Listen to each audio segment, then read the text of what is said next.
Bonjour à tous. Aujourd'hui, on entame le contrôle continu USCHB 2010-2011.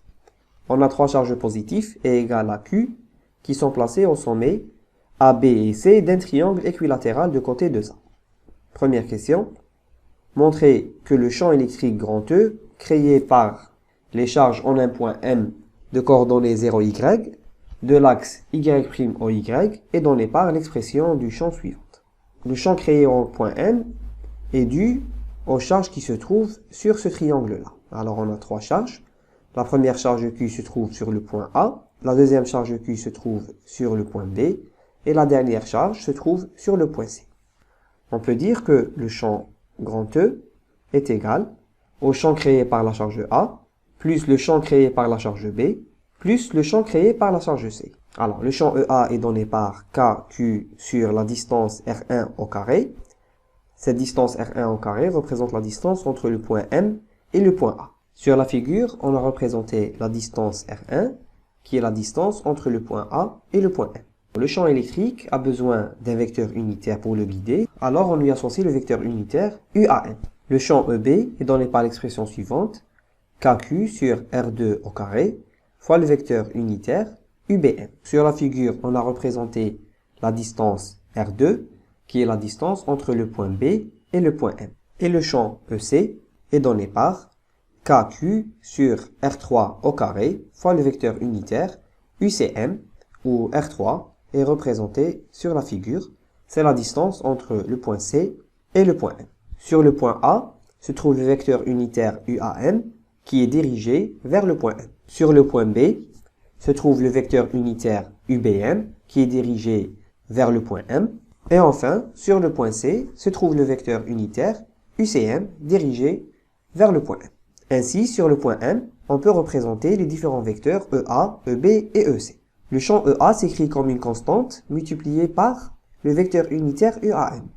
Cette constante est positive, car la charge Q est positive, donc le champ EA est dans le même sens que le vecteur unitaire UAM. Ainsi, sur le point M, on a représenté un champ électrique EA qui était dans le même sens que le vecteur unitaire UAM. Le même raisonnement est considéré pour les champs EB et EC. On trouve que les vecteurs EB et EC sont dans les mêmes sens que leurs vecteurs unitaires UBM et UCM. Ainsi, sur la figure seront présentés les vecteurs EB et EC qui suivent leurs vecteurs unitaires UBM et UCM. Déterminons les distances R1, R2 et R3. Déterminons la distance R1 du triangle rectangle AOB. On a le théorème de Pythagore qui stipule que la distance AB au carré est égale à la distance OA au carré plus la distance OB au carré. Si on appelle la distance OA par petit h, on peut réécrire le théorème de Pythagore et on obtient 2a au carré est égal à h carré plus petit a au carré. Ce qui implique que h carré est égal à 3a au carré. Donc, la distance h est donnée par racine de 3a. Or, on a R1 qui est égal à OM moins OA. Ce qui implique que R1 est égal. Alors, OM est donné par Y, c'est sa coordonnée. Et OA est donné par petit h. Donc, on a trouvé la distance R1 qui est donnée par Y moins racine de 3 fois petit a. Pour déterminer la distance RD, on utilise le triangle rectangle MOB. On peut utiliser le théorème de Pythagore. On a BM au carré qui est égal à OM au carré plus OB au carré. On a alors la distance R2 au carré qui est égale à Y carré plus A au carré. Ce qui implique que R2 est égal à Y carré plus A au carré sous la racine. Pour déterminer la distance R3, il y a plusieurs moyens. Parmi eux, on peut dire que les triangles MOC et MOB sont égaux, parce que le point C est le symétrique du point B par rapport à la droite OM. Donc les arêtes MC et MB sont égales. Ce qui fait que la distance R3 est égale à la distance R2.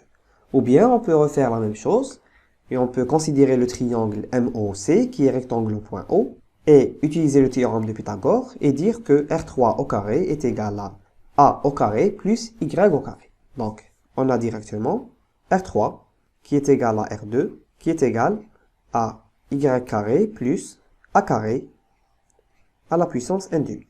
Donc, ces deux distances-là, on va les appeler R. Alors, l'expression du champ électrique grand E est donnée par, on réécrit l'expression du champ électrique EA qui est donnée par KQ sur Y moins racine de 3A au carré fois le vecteur unitaire UAM plus K fois Q divisé par Y au carré plus A carré fois UBM, le vecteur unitaire, c'est l'expression du champ EB, plus l'expression du champ électrique EC qui est donnée par KQ divisé par Y au carré plus A au carré fois le vecteur unitaire UCM. Ce champ électrique est le champ électrique créé par les charges Q qui se trouvent sur les points A, B, C du triangle équilatéral au point M. Elles sont données en fonction des vecteurs unitaires associés UAM, UBM et UCM. Maintenant, si on veut écrire le champ électrique en fonction des vecteurs unitaires I et J, comme demandé dans la question, où E est donné en fonction du vecteur unitaire J, il faut projeter les vecteurs unitaires UAM, UBM et UCM sur la base IJ orthonormée. D'abord, on commence par représenter les vecteurs unitaires I et J sur la figure. La projection du vecteur UAM sur la base IJ est simple, elle va donner 0 sur I et 1 sur J. Pour les vecteurs unitaires UBM et UCM, il faut considérer cet angle-là qu'on va appeler θ. Alors ici, on a l'angle θ, et là aussi se trouve l'angle θ. Donc, UBM aura une valeur de cosinus θ sur le vecteur I et de sinus θ sur le vecteur J. La même chose pour UCM, il aura la valeur de moins cosinus θ sur le vecteur I et de plus sinus θ sur le vecteur J. Alors ici, projection des vecteurs unitaires, on a le vecteur unitaire UAM qui est égal à 0i plus 1j. Donc le vecteur unitaire UAM est égal à j. Le vecteur unitaire UBM est égal à cosinus θ fois le vecteur unitaire i plus sinus θ fois le vecteur unitaire j. Et le vecteur unitaire UCM est égal à moins cosinus θ i plus sinus θ j. Déterminons grâce à la figure la valeur de cosinus θ et de sinus θ. On remarque que cosinus θ est égal à petit a sur r. Donc, on peut le réécrire. En remplaçant r par son expression, on obtient cosinus θ qui est égal à a sur y carré plus a carré à la puissance n demi. Pour sinus θ, c'est y divisé par r. En remplaçant r par sa valeur, on trouve l'expression de sinus θ donnée par y sur y carré plus a carré à la puissance n demi. L'expression du champ électrique peut être réécrite et on peut mettre en facteur le coefficient KQ sur y carré plus a carré. Maintenant, on va remplacer les expressions des vecteurs unitaires UAN, UBM et UCM par leur projection sur la base IJ.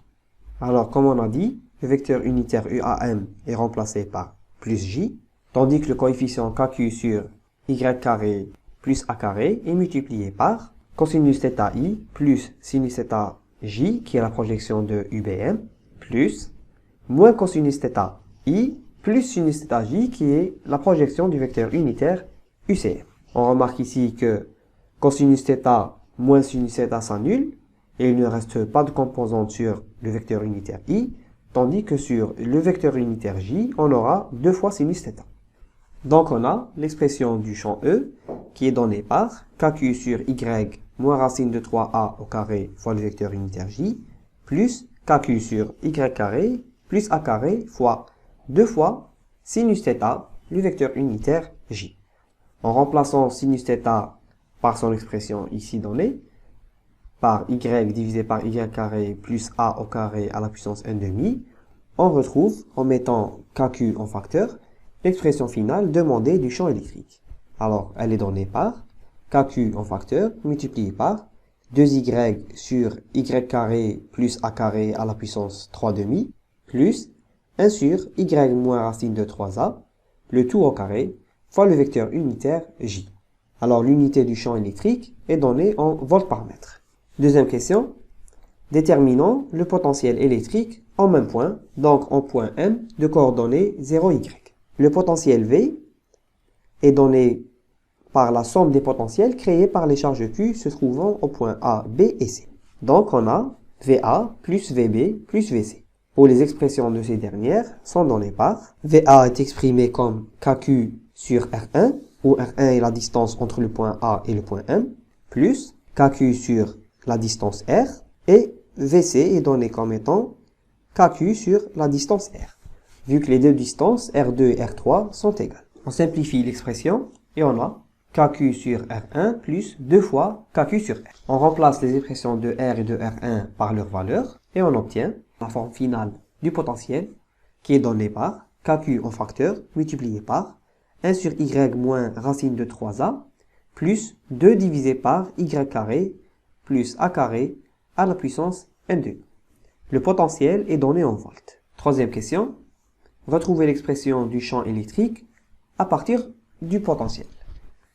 Pour répondre à cette question, on se souvient que le champ électrique E est égal à moins gradient V, qui lui est donné par moins d2V sur dx fois le vecteur unitaire I, moins d2V sur dy fois le vecteur unitaire J, moins d2V sur dz fois le vecteur unitaire K.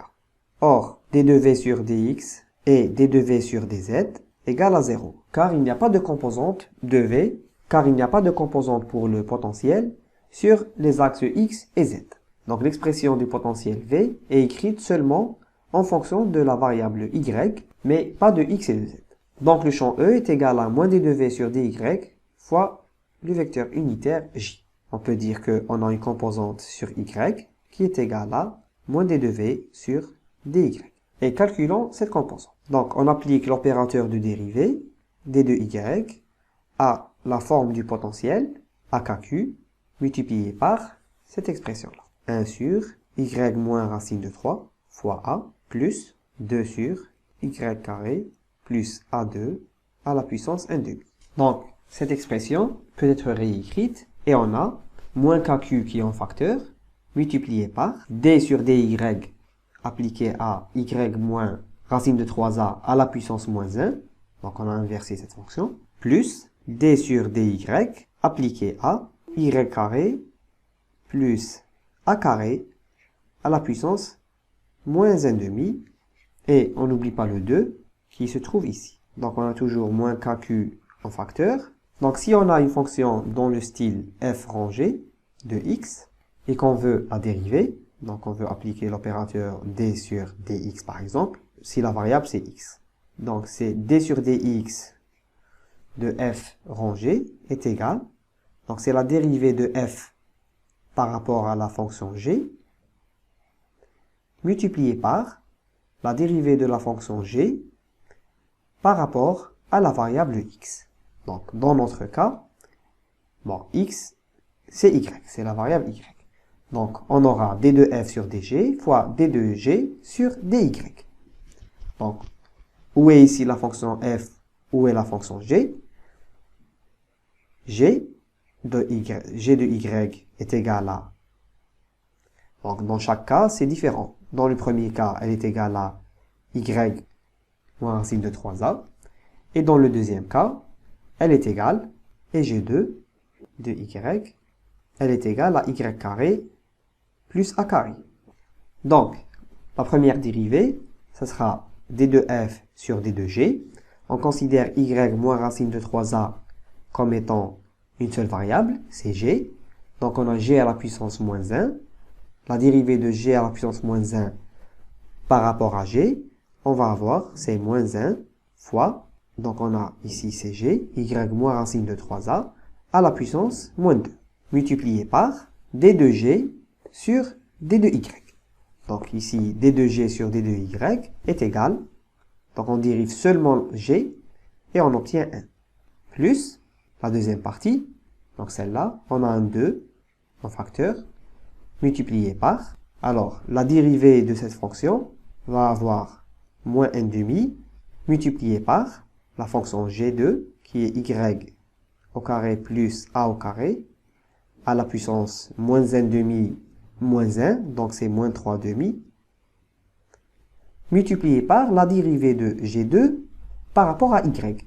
Donc on a la dérivée de y carré plus a carré par rapport à y qui donne 2y. En mettant les termes ensemble, on retrouve kq en facteur multiplié par le premier terme y moins racine de 3a à la puissance moins 2 devient 1 sur y moins racine de 3a à la puissance 2 plus moins 1 demi multiplié par 2 donc c'est moins 1 multiplié par moins kq donc c'est plus 2y divisé par y carré plus a carré et à la puissance 3 demi. Donc c'était le terme EY. Ici on a écrit que c'est EY et il faut se souvenir que il ne faut pas oublier que le vecteur E s'écrit comme étant EY fois le vecteur unitaire J. Quatrième question. Quelle est l'énergie interne du système? Ici, on représente les trois charges. Alors, ici se trouve le point A, le point B et le point C sur lequel se trouvent les trois charges Q. Pour calculer l'énergie interne du système, il faut considérer ces charges-là paire par paire. On a la première paire qui est constituée de la charge QA et QB. On a une deuxième paire. On a une deuxième paire qui est constituée par la charge QA et QC. Et finalement, il ne reste plus que la troisième paire qui est constituée par les charges QC et QB. Donc ces trois paires-là, on doit considérer la distance entre chaque charge. Donc ici, entre la charge QA et QB se trouve la distance 2A. Entre A et C se trouve la distance 2A aussi. Et entre la charge C, QC et la charge QB, on a une distance de 2A. L'énergie interne du système est donnée comme étant K fois QA, QB, divisé par la distance entre les deux charges. Donc ici c'est 2A, plus K fois QA, QC, divisé par la distance 2A, plus K, la dernière paire, qui est QB, QC, et la distance entre ces charges, c'est aussi 2A. En remplaçant les différentes charges par leur valeur, qui est égale à Q, on obtient l'énergie interne du système qui est égale à 3 demi KQ carré divisé par la distance A. L'unité de l'énergie interne est en joules. Cinquième question. Une quatrième charge Q' est lancée de l'infini avec une énergie cinétique EC. Sur la figure, on représente la charge Q', elle vient de l'infini et avance le long de l'axe OM, petit a, quelle doit être la valeur de EC pour que Q' rebrousse chemin au point D de coordonnées 0, 2 racine de 3. Ici, on utilise le principe de la conservation de l'énergie, où la force électrique est une force conservative, donc ce principe est vérifié. On peut dire que l'énergie totale est une constante. Ça implique que la variation de l'énergie totale est nulle. Donc, en tout point, l'énergie totale est la même, ce qui implique que l'énergie totale à l'infini est égale à l'énergie totale au point D. C'est quoi l'énergie totale à l'infini? C'est l'énergie cinétique plus l'énergie potentielle qui est égale à l'énergie cinétique au point D plus l'énergie potentielle au point D. Or, on nous dit que la charge Q' rebrousse chemin au point D. Donc, son énergie cinétique au point D est nulle. Or, on a et aussi l'énergie potentielle à l'infini qui est nulle, car le potentiel à l'infini est égal à 0. Et que l'énergie potentielle s'écrit comme étant Q' fois le potentiel dans lequel elle est. Donc cette expression se simplifie. Donc l'énergie cinétique à l'infini est égale à l'énergie potentielle au point D. Ça implique que l'énergie cinétique à l'infini est égale à Q' multiplié par le potentiel donné au point D. Ce dernier est assez simple à deviner parce qu'on a déjà donné l'expression du potentiel au point M qui est donnée pour chaque valeur de Y. Donc ici, on remplace simplement Y par sa valeur de 2 fois racine de 3a. Donc on a Q' multiplié par KQ fois 1 sur. Alors ici, on a l'expression du potentiel, c'est KQ fois 1 sur Y moins racine de 3a. Donc pour le point D, le potentiel sera égal à 1 sur, donc Y c'est 2 racines de 3a, moins racine de 3a, plus 2 divisé par, y carré qui est 2 fois racine de 3a au carré plus a au carré à la puissance n2. En remplaçant v de d par son expression qui est donnée par kq fois 1 sur 2 racines de 3a qui représentait y moins racine de 3a plus 2 divisé par 2 racines de 3a au carré plus a au carré à la puissance n demi. On simplifie cette expression. Donc on a k fois q divisé par a en facteur multiplié par 1 sur racine de 3 plus 1 sur racine de 13. L'unité de l'énergie cinétique est donnée en joules. B. Calculer le travail de la force électrostatique agissant sur Q' pendant son déplacement de l'infini jusqu'au point. Alors le travail de la force F de l'infini jusqu'au point D est égal à l'énergie potentielle à l'infini moins l'énergie potentielle au point D. Donc l'énergie potentielle à l'infini, on l'a dit, elle est nulle. Donc c'est égal à moins l'énergie potentielle au point D. Cette dernière est égale à Q' fois le potentiel V de D. C'est égal à moins l'énergie cinétique. Le travail de l'infini jusqu'au point D de la force F est égal à moins K fois Q' divisé par A fois 1 sur racine de 3 plus 1 sur racine de 13. L'unité du travail est donnée en joules. Donc ceci clôt l'exercice. Merci d'avoir suivi. À une prochaine.